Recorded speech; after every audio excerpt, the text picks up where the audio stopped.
మన ప్రీతమ నాయకులు శ్రీ ధూళిపాళ నరేంద్ర కుమార్ గారికి ఘన సన్మానం జరుగుతా ఉన్నది. మరి ఈ కార్యక్రమానికి ఇచ్చేసినటువంటి వారందరికీ కూడా ముందుగా నా నమస్కారాలు.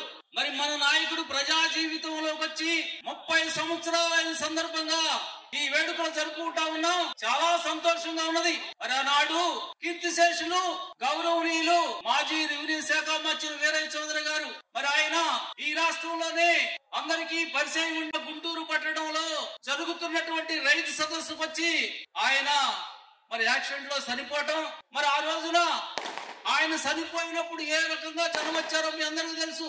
ఏ నాయకుడు కూడా చూడలే. మేము చెట్టుల మీద, గట్టుల మీద, పుట్టల మీద కూడా వచ్చి ఆయన చూడటానికి ఆయన అభిమానులు ఆ రోజు వచ్చారు. అలాంటి పరిస్థితుల్లో మాకు నాయకుడిగా నరేంద్ర కుమార్ గారే కావాలి.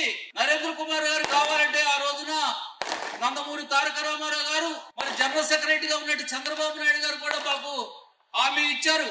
అటు రాజకీయాల్లోనే కాకుండా సంఘం డైరీని కూడా ఏ రకంగా అభివృద్ధి చేశారో మీ అందరూ తెలుసు. 200 కోట్ల రూపాయలు ఉన్నటువంటి వ్యాపారాన్ని 2000 కోట్ల రూపాయలకు తీసుకెళ్లి మరి బ్రహ్మాండంగా ఈ రోజున ఆయన నడుపుతున్నారంటే ఆయన శక్తి సామర్థ్యాలు ఏ రకంగా ఉన్నాయో, ఆయన కుటుంబాన్ని కూడా పట్టించుకోకుండా పేద ప్రజల కోసం పనిచేస్తా ఉన్నారు. కులమతాలతో పని లేదు, పదవులు ముఖ్యం కాదు, ఆయనకి ప్రజాసేవ కావాలి. అయినా కూడా మేమంతరం బాధపడతా ఉన్నాం. మనస్ఫూర్తిగా చెప్తా ఉన్నాం. చంద్రబాబు నాయుడు గారు ఈ రోజున ఆయన కష్టానికి, ఎందుకంటే 30 సంవత్సరాలు రాజకీయ జీవితంలో ఆయన పనిచేస్తే తగినటువంటి న్యాయం లేదని మేమంతా కూడా బాధపడతా ఉన్నాం. చాలా ఇబ్బంది పడతా ఉన్నాం. ఆయన తట్టుకోగలుగుతున్నాడేమో గానీ మేము మాత్రం భరించలేకపోతున్నాం. అలాంటి బాధ మాకున్నదని కూడా మీ అందరూ చెబుతా ఉన్నాం. మాకే కాదు, ఈ నియోజకవర్గం మొత్తం, ఈ నియోజకవర్గమే కాదు, ఈ జిల్లాయే కాదు, అందరూ కూడా నరేంద్ర కుమార్ గారికి ఎందుకు ఉన్నతమైన పదవి రావలేదని మమ్మల్ని అడుగుతా ఉంటే మేము చాలా బాధపడతా ఉన్నాం.